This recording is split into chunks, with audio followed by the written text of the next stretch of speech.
Indeed, every day with Jesus is sweeter than the day before. At yung mga bago sa Panginoon, ito yung ramdam na ramdam. Na kung minsan ay medyo nababawasan yung tingkad sa mga ang tagal-tagal na naman nananampalataya. Minsan kasi pag nakakalimutan na natin na laging mag-quiet time, laging manalangin, magbasa ng mga words of God, nagiging parang mechanical yung ating faith. At hindi na natin masyadong nararamdaman on emotional level yung ating pananampalataya. And when that happens, we really should draw closer to God and go back to the love we had at first. Yung mga basic things that believers do. That many people, pag matagal na sila na nasa Panginoon, kuminsan napapabayaan. Maraming mga pain sa buhay. Pagka nga yung may mga cancer patients, lalo kung mga may terminally ill, o kaya nandun sa mga stages na medicine has never had been able to help people recover from, ang talagang focus na lang ng mga medical attention ay pain management. Pag hindi mo na matanggal, halimbawa, yung talagang pinagmumulan ng sakit, at least binabawasan mo na lang yung sakit, yung hapde. And life could bring so much pain, whether terminal or not. At maraming mga pain, hindi naman talaga terminal, hindi naman talaga nakakamatay. At ang dapat na laging balikan ng mga tao, mga mananampalataya, yung ibinigay sa atin ng Panginoon na kakayanan to manage emotional pain.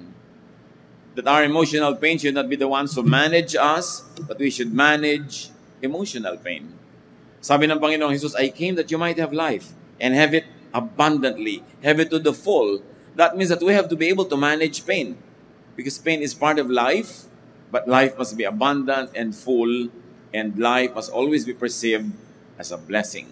Panginoon naming Diyos, salamat sapagkat kayo ay Diyos na tumutulong sa amin araw-araw sa mga visible man o invisible ways. Knowing, Lord, that there's a lot of pain in our lives, we turn to you. Sa inyo po kami nais na humingi ng karunungan, ng kakayanan, na yung mga dumarating na paghihirap ng aming buhay, lalo emotional pain, ay mamanage namin mabuti. Ito ay aming mapamahalaan at hindi kami ang maging sunod-sunuran dito. In the name of Jesus, we take over and we claim victory over pain. Teach us, Lord. Give us wisdom how to do so. At gawin niyo po, Lord, kaming karapat-dapat na tumanggap ng inyong pagtuturo. Not because we are worthy, but because your love makes us worthy. Enable us to see you, to hear you, and to walk after you. Be our teacher. Nawa, Panginoon, yung katuruan nyo lang, tinig nyo lang ang marinig namin, kayo po ang mangaral, use your servant only as your instrument. Heal our bodies, heal our emotion, heal the illnesses of our minds, so that we may have a full and abundant life. In the name of Jesus, our healer, our friend, our Savior, we pray with thanksgiving. Maraming emotional pains. Hindi natin pag-uusapan yung ibang uri ng pain, mga physical o medical, emotional pain. And this is what many people really suffer from. And what are the causes of emotional pain? Usually, more than usual, negative emotions. Kasi emotion yan, what negates it? Yung resentment. The moment that you have resentment in your heart, you are ready to be hurt, and you're already hurting yourself. Envy. Jealousy. Marami yan, mga negative feelings na hindi natin napapansin, binibigyan tayo ng mga sakit, pinapahirap ang ating buhay. Anger, hatred, guilt even, self-pity, and some even grave depression. Mental and emotional na naghahalo, ang effect talaga sa tao, emotional. But what we must never forget is that Jesus suffered emotional pain to help us. Isaiah 53, 3-4, he was hated and rejected. His life was filled with sorrow and terrible suffering. He suffered and endured great pain for us. Idinadagdag pa ng mga kasulatan, he was bruised for our transgressions. Yun daw mga sakit na dapat ay para sa atin ay inako ni Jesus. Tinanggap niya, nasugatan siya para sa atin at ang kanyang mga latay ang siyang nagbibigay sa atin ng kagalingan. Pain was already paid for. Kaya pagka yung pain, sobrang nanggugulo, naghahari-harian sa buhay natin, dapat inire-rebuke yan. Pain was already paid for by Jesus. It might be able to affect us because we are human, and of course we get affected, but not too much. And it will happen only, we can limit the negative effect of pain on us when we remember that it has been paid for. Hindi na natin kailangang ulit-ulitin pa yung suffering na inako na nga ng Panginoong Jesus. Therefore, avoid emotional pain. Sabi nga ng matandang kasabihan, an ounce of prevention is better than a pound of cure. Mas madali na iwasan ang sakit kaysa ito ay gamutin. So avoid possibly painful situations. Bakit may pain? Kasi may pleasure. Kung wala kang alam na pleasure, wala ka ring consciousness of pain.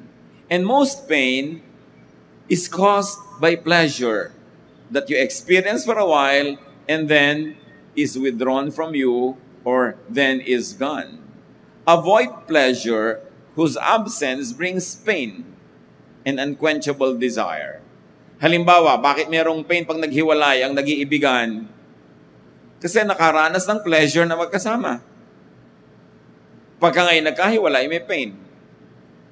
Bakit may pain yung bigla kang bumagsak, bumaba ang sitwasyon mo, ang iyong kalagayan sa buhay? Kasi naranasan mo na yung mataas. Bakit merong pain na magutom? Kasi naranasan mo ng mabusog. Therefore, may mga bagay na dapat huwag kang umasa sa kanya dahil hindi naman lagi magtatagal.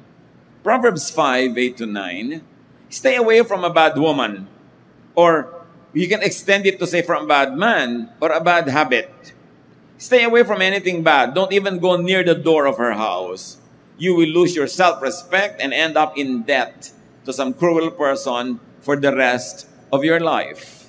Yung basic example na binibigay dito sa Proverbs is stay away from the house of a prostitute, stay away from a woman who will give you pleasure and then demand a lot of payment and you end up in debt.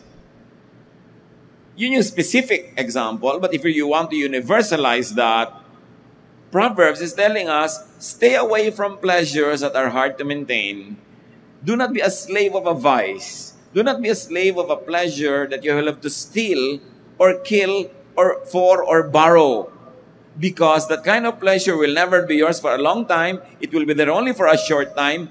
And because you have experienced it, and the pleasure that it gives, its absence will make you suffer. Kaya yung sobrang inaabot yung hindi naman kayang abutin, yung pinipilit na ma-afford yung hindi naman usually kayang laging ma-afford, nalalaman mo lang tuloy yung sarap na yun, tapos mamimiss mo lang pala all your life, ba't mo pa inalam?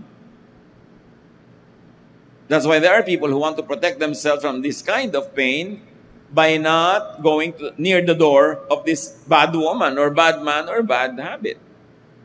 Painful.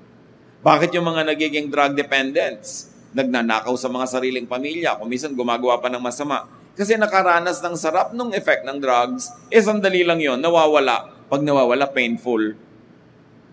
Sabi na, ayan, bumababa ng effect. Kailangan pataasin na naman natin ito. Kailangan may gawin ka na naman para tumaasa naman yung effect. Nagiging dependent. Avoid such kind of dependence so you will not have to suffer the pain or withdrawal symptoms, tinatawag nila. How else will you avoid emotional pain? Fortify, strengthen yourself with emotional painkillers like spirituality or faith. Kung sa physical medicine may painkiller, ganun din sa spiritual and emotional illnesses, kailangan meron kang painkiller. At ang pinaka-effective talaga dito is spirituality and faith. Psalm 55:22, cast your cares on the Lord and He will sustain you. He will never let the righteous be shaken. Iba yung advantage ng may matibay na pananalig sa Diyos. Kumakapit ka sa Diyos, sumusunod ka, dumaranas ka man ng paghihirap, you always see the light at the end of the proverbial tunnel. Hindi ka nawawala ng pag-asa dahil meron kang pinangahawakan. Luging-lugi yung dumadaan sa paghihirap na walang matibay na pananalig at hindi kumakapit ng matibay sa Diyos. Yun yung kumakapit sa patalim. Bakit ka kakapit sa patalim kung pwede kang kumapit sa kamay ng Diyos na nagmamahal sa iyo?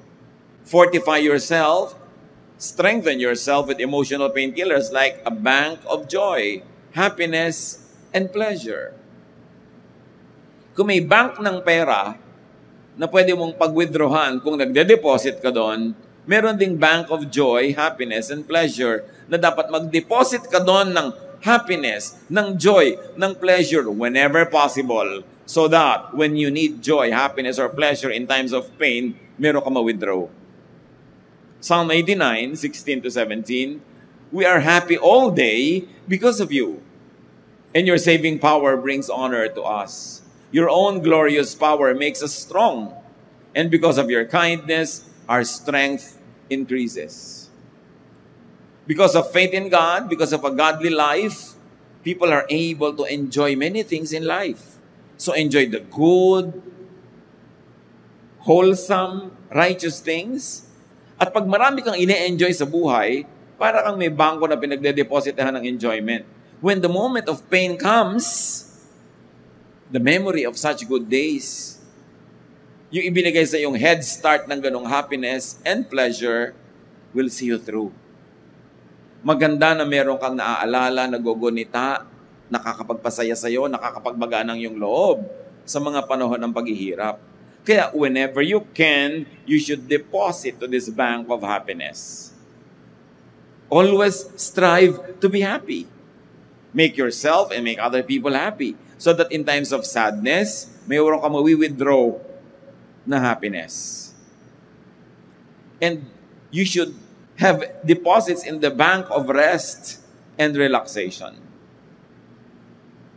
Don't burn your candles at both ends.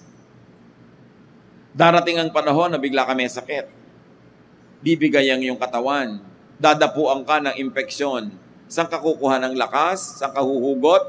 Doon sa maraming panahon na ipinagpahinga mo, nag-relax ka. Lumakas ang iyong katawan, lumakas ang iyong resistensya, doon ka kukuha ng lakas. Pero pag pinagod mo sarili mo araw-araw, physically, pag dumapo ang sakit, wala kang laban. At wala kang pag-withdrawhan ng strength kasi inubos mo na. At pag dinapuan ka pa ng physical strength, nataon pa, na ikaw din ay emotionally weak and sick. Ano pa ngayon ang ilalaban mo? Ubos na ubos ka na. Kaya duty ng mga anak ng Diyos na ang mga sarili ay pasayahin, pagpahingahin, para pag dumating ang panahon na wala ka talagang magawa dahil ang lungkot mo o hindi ka makapagpahinga sa mga dapat gawin, meron kang mahugot na lakas mula sa iyong savings. Sabi nga ng matatanda, pag may isinuksok, may nahuhugot. Pag may itinanim, may aanihin. Sabi nila, pag may tiyaga, may nilaga. Kung ano man yung tiyaga, nagtanim siguro ng kamote, so nakapaglaga ng kamote. Nehemiah 8:10, Nehemiah told the people, enjoy your good food and wine and share some with those who didn't have anything to bring. Don't be sad. This is a special day for the Lord, and He will make you happy and strong. Israel had many feasts. Ang dami nilang piyesta. At sa palagay niyo, bakit maraming piyesta? Dahil gusto ng Panginoon na siya ay ipinagpipiesta, siya ay ipinaghahanda, ang tao ay nagdiriwang. Pero ang tunay na beneficiary ng mga piyesta ay ang mga tao. Kasi pag may mga fiesta, may mga kainan, yung mga mayayaman nagpapakain ng higit mas marami kaysa sa ibinibigay ng mga mahihirap. Ang mga tao nagpapalitan ng mga regalo, nagpipuntahan sa mga bahay-bahay, kumakain, masasaya, nagsasayawan, tumutugtog.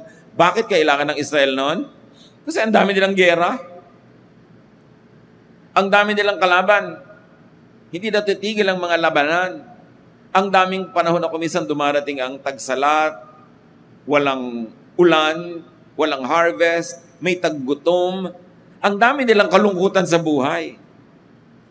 At marami sa mga tao ay lugmok sa hirap. Konti lang naman yung maginhawa buhay. Pag nagkasakit, inaantay na lang mamatay. Wala namang panggamot. Mayayaman lang naman ang nakakapagpagamot ng gusto nun. Kahit ngayon, kumisan. So yung mga piyesta na yon, yung mga pagsasaya, nagiging punctuation marks ng kanilang otherwise very boring and very difficult life. May therapeutic effect yun sa kanila. Kaya tayo man dapat merong rest and relaxation. Lalo at marami kang stress, lalo at marami kang hirap, pagsasapin-sapinin mo pa, physical, emotional, intellectual, kung may financial pa. Saan ka pa pupunta? Mamaya nagtitirintas ka na. Nakatingin ka sa sunset. Kaya kailangan tuwing may pagkakataon, mag-enjoy. At huwag kayong mangbara, mang-killjoy na mga nange-enjoy. Hindi nyo alam, baka katatapos-tapos lang ng 3 taong luksan niya. Tapos ngayon, ang lakas-lakas niyan tumawa, titingnan nyo pa, iirapan nyo. Parang ang lakas mo tumawa. Ngayon lang ako natawa. Kaya payagan mo na akong tumawa. Sasabihin sa'yo na nagsasaya. Pag kami nagsasaya, minsan maingay sa restaurant, ang ingay. Hayaan nyo na, pagpasensyahan nyo na. Malay nyo ngayon lang nakapagsaya, matapos ang napakahabang panahon. O kaya hindi naman natin alam kung ang saya-saya ngayon bukas, may haharapin palang malaking problema. So, ipagpiesta ang buhay. Tuwing walang dapat ipagluksa, magpiesta. Para pag dumating yung luksa moment, you have already been strengthened. Fortify yourself with emotional painkillers like people to share life and its pains with. Walang bibisa na therapy at gamot sa kapwa-tao na kaisang loob natin, kaisang dibdib, nagmamahal sa atin, mahal din natin, palagay ang loob natin sa kanila. Gumagaan ang bigat ng buhay kung may katuwang tayong mga taong di na natin kailangan magpaliwanag dahil nagkakaintindihan tayo. Mga taong hindi tayo hinuhusgahan dahil mahal tayo. Kailangan meron tayong mga ganun. Para magkaroon tayo ng mga kasama sa buhay, kay romantic partner, kay friendly partner, kay family relations, dapat marunong tayong makipagkapwa. Marunong tayong makibagay. Marunong tayong makisama sa tao. Marunong tayong makipagmabutihan sa mga tao. At yung ganitong klase mga relasyon, mga kapatid, binubuo, ginagawa, pinapatibay bago dumating yung pain. Para pagdating ng pain, nandiyan na sila, katuwang mo na painkiller. Si Paul, lagi siyang nangangailangan ng kasama. 2 Timothy 4:9-11, "Come to see me as soon as you can," sabi niya kay Timothy. "Only Luke has stayed with me. Mark can be very helpful to me, so please find him and bring him with you." Itong si Paul, napakalaki ng accomplishment niya sa ministry. Ang galing-galing niyang church planter, ang galing-galing niyang church administrator. But through and through, sa lahat ng mga sulat niya, one theme continues to surface, that he likes to be surrounded by people. People who help him, people who are friendly with him, people who give him companionship. Kaya marami siyang laging sinasabi, "Send him to me, send him to me." And it is a ministry to minister to ministers like Paul. And it's a ministry to be a person that someone can rely on. Sa panahon ng ating mga hirap, iba na pag meron kang karamay. Kaya dapat marunong tayong makipagkapwa. Para hindi na natin sila kailangan pakiusapan na samahan tayo at hindi nila tayo pinagtsatsagaan lang kasi gusto rin nila nakasama tayo. You strengthen yourself with emotional painkillers like big causes and missions. Sabi nila mga kapatid, in the absence of great things, small things become big to small minds. Pag wala kang malaking misyon, walang malaking project, walang malaking kahulugan ng iyong buhay, kahit maliliit na problema, lumalaki sa tingin mo. Kahit maliliit na issue, nagiging malaki tuloy. Si Jesus, malaki ang misyon. John 4:31-34. While this was happening, Jesus' disciples were saying to him, "Teacher, please eat something." But Jesus told them, "I have food that you don't know anything about." His disciples started asking each other, "Has someone brought him something to eat? Has someone really done that?" But Jesus said, "My food is to do what God wants. He is the one who sent me, and I must finish the work that He gave me to do." Don't get this lesson wrong. Hindi tinuturo ni Jesus sa pagka may ministry ka o meron kang trabaho, huwag ka nang kumain. Hindi siya kumakain pa, at yung mga disciples, laging sinasabi, hindi pa kayo kumakain, kumain na kayo. At sinabi ni Lord, may pagkain akong iba, sundin ang kalooban ng aking Ama. Hindi natin alam yung background ng specific kwento na ito, pero maaaring sobra ang issue ng pagkain dito sa mga disciples na to. Lagi nilang pagkain ang iniisip nila. Kahit maraming taong tinuturuan, pinoproblema nila kung ano ipapakain, kaya sinabi ni Lord, may mas malaking bagay pa kaysa pagkain. At yon ay ang mission natin na sundin ang kalooban ng Ama. At pagka ang isang tao nakafocus sa isang malaking mission, nababaliwala niya yung mga pain ng buhay. Kung hindi man niya totally mabaliwala yon, gumagaan ang pagdadala nun kasi mas may iba siyang focus. Kaya malalaman mo sa buhay ng tao kung anong focus niya everyday. Ano ang pinapayagan niyang makaabala sa kanya? Makatanggal ng focus niya doon sa malaking mission? Ano talaga ang pinag-uukulan niya ng pansin?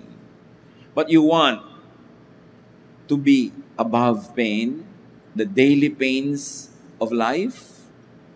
Be committed to an eternal mission. Transcend day-to-day existence by being committed to something that has eternal value. Paggawa ng mabuti sa kapwa, to win souls for the Lord, to expand the kingdom of God, marami kang mapapatawad. Kahit kumisan sa team, may hindi ka gusto o may ayaw sa'yo, napapalampas mo yon kasi committed ka sa vision and mission of the team. Pero pag hindi ka committed doon, maliit na problema lang, magre-resign ka na, maliit na problema lang, aatras ka na. Be committed to something bigger than your daily, mundane existence. And you will be above many pains that affect many people. How else do we avoid emotional pain? Raise your threshold for pain through practice. Turuan ang sarili na makapagtiis ng paghihirap at daanin yan sa practice. Develop calluses, so to speak. Alam niyo yung mga paa natin, kung minsan hindi na nasasaktan sa kakikiskis sa sapatos kasi may kalyo na. Dapat sa buhay nakaka-develop ka ng kalyo para hindi ka laging masaktan. Face daily little standard emotional pains. Practice yun. May nadinig ka nakakainis, huwag mo na masyadong hayaan na makasakit sa'yo. Practice mo na lang yun. Meron kang frustration, practice mo yun. Kapapractice mo na masaktan na hindi mo iniinda, hindi mo laging minamalaki, ready ka na sa mas malaki mga pain at ikaw magiging panalo after it. Luke 9:23, then Jesus said to all the people, if any one of you want to be my followers, you must forget about yourself. You must take up your cross each day and follow me. So, sabi niya, hindi lang ako ang magdadala ng krus. Akin yung malaki, akin yung the big one. Pero merong naka-assign sa'yo. Dalin mo yon every day. Not only once a week, not only once a month, not once a year, but every day. Mag-practice ka. May kanya-kanya tayong dadalhin at hindi ka naman bibigyan ng load na hindi mo kaya. Kasi kilala ka ng Diyos, alam niya yung capacity mo. Hindi ka niya bibigyan ng pain na hindi mo kaya.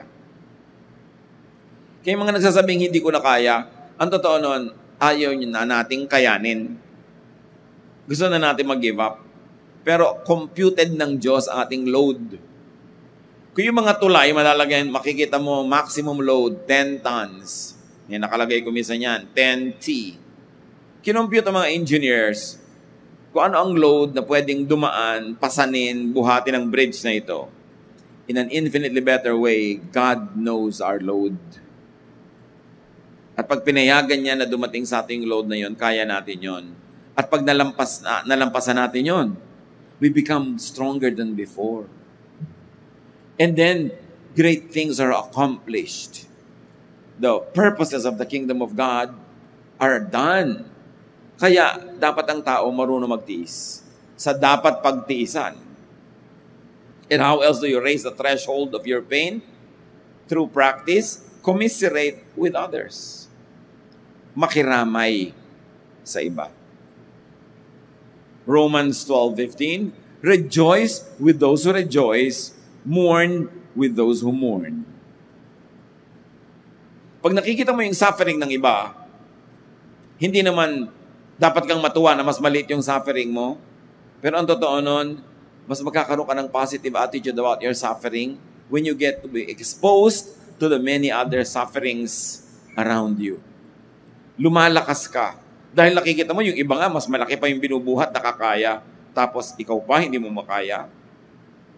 And remember this, brothers and sisters, yung mga panahon na ang kapwa natin may pain, may suffering, most of the time, that's when they are most open to you, to your friendship, and to your message from Jesus. Pwede kang umabsent sa mga masasayang moments ng isang tao, pero huwag kang absent sa mga malulungkot niyang moments. Kasi doon ka mas kailangan, doon ka rin mas effective. Kasi ang taong nalulungkot, ang taong wala nang maasahan, walang magawa, nahihirapan, nagbubukas ng puso sa Diyos. Kaya napakagandang ministry na nandun ka sa mga nagdurusa, nahihirapan, para unang-una, makatulong talaga, practically. And second, maibulong mo man lang ang pangalan ng Panginoon. Maturuan siya ng mga dapat niyang gawin, lumapit sa Panginoon, magbukas ang kanyang puso, tanggapin si Lord. Ang gandang ministry. Pero siyempre, hindi natin binabaliwala yung ministry niya sa masaya. Dapat pag may nagsasaya, nandun din kayo. Kasi iniinda ng taong nagsasaya yung absence ng taong mahalaga sa kanya. Kaya sabi, sa magsasaya, makisaya kayo. Sa malungkot, makilungkot kayo. Ramdam nyo dapat talaga ang tunay na nangyayari sa buhay ng iyong kapwa. And it makes you strong without you knowing how and why. But it makes you a strong person. Manage your emotional pain. Kanina, avoid, di ba? Strengthen yourself. When it is there already, survive present emotional pains. You must survive it. Because if you don't survive it, it will survive you. Kailangan ikaw magwagi. Because we can do all things through Christ who gives us strength. At pag binibigyan tayo ng anumang uri ng ganyang mga bagay, ang purpose ng Lord is para tayo lalong lumakas, magtagumpay. Hindi para humina at matalo, pero kailangang ipaglaban. Accept your pain. Do not be in denial. When you are in pain, accept it. And when people who matter ask you, accept it. When people don't ask and they matter to you, tell them that you're in pain. Dahil again, masasaluhan ka nila, matutulungan ka nila. Moments of pain are not moments to be proud. Hindi mo naman kailangan laging i-prove na kaya mo yan, that you are independent, that you are capable. We all need one another. Lamentations 3:31-33. The Lord won't always reject us. He causes a lot of suffering, but He also has pity because of His great love. The Lord doesn't enjoy sending grief or pain. And because the Lord doesn't enjoy sending grief or pain, why does He send it? Kailangan kasi. Maybe it is corrective para ituwid ang isang mali. Maybe it is instructive to teach us a great lesson. Maybe it is preparatory for something big or nice. But whatever the reason for pain, the Lord doesn't enjoy sending it. Therefore, the Lord will never prolong it 1 second more than needed. Hindi yan pahahabain na walang katuturan. Kung minsan humahaba lang yung pain natin kasi ayaw natin gamutin natin sarili. Ayaw natin mag-cooperate. Matigas ang ulo. We don't learn the lesson. So paulit-ulit yung lesson. But when you pick it up and learn it, the lecture will stop. And the pain will go away. But remember to always accept it. Pag may sugat, kailangang buksan, tanggalin ang takip para makita. Nung araw, ang mga may sakit ay dinadala sa mga lansangan, nilalagay sa gilid ng daan, inihihiga doon, o kaya ay pinauupo, pinahihiga sa mga hagdanan ng templo. Bakit? inaasahan ng mga tao na may darating na isang makadiyos na manggagamot, a prophet, a holy man of God.